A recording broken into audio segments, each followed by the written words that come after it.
Hello बच्चों, उम्मीद करता हूँ आप सब खैरियत से होंगे। आज हम पढ़ेंगे मजमून मराठी में एक कहानी जो कि एक मेंढक की है। इस कहानी में आपको बताया गया है कि कैसे वो एक बगले के पैरों को झूले समझकर उसे झूला झूलते हैं।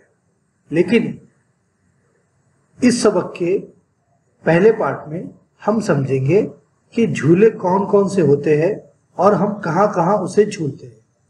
जैसे कि आपको स्क्रीन पर नजर आ रहा है, ये दोनों बच्चे किसी गार्डन में झूला झूल रहे हैं। झूले झूलना आपको बहुत पसंद है और सभी बच्चों को बहुत पसंद आता है, क्योंकि इसमें झूला झूलते वक्त बहुत मजा आता है। उसके बाद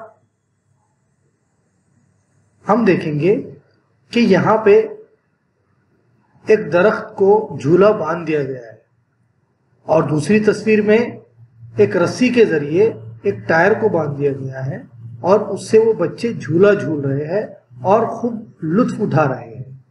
यानी झूले अलग अलग किस्म के हो सकते हैं। अब जैसे इस तस्वीर में ही देख लीजिए, ये अपने घर में बैठी हुई है और एक घर में झूला बंधा हुआ है और चाय पीते हुए झूले का मजा ले रही है।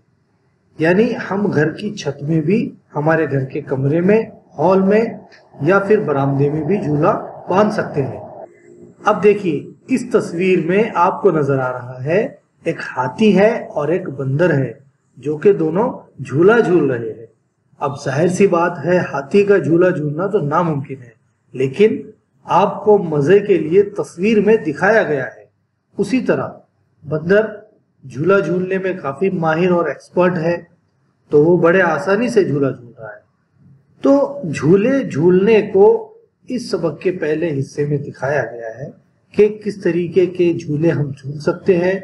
बागीचे में, किसी दरख्त को बांधकर, अपने घर में या अपने स्कूल के अहाते में या मैदान में। इस तरह आप भी झूले झूलकर खूब मजे लीजिए। बहुत बहुत शुक्रिया।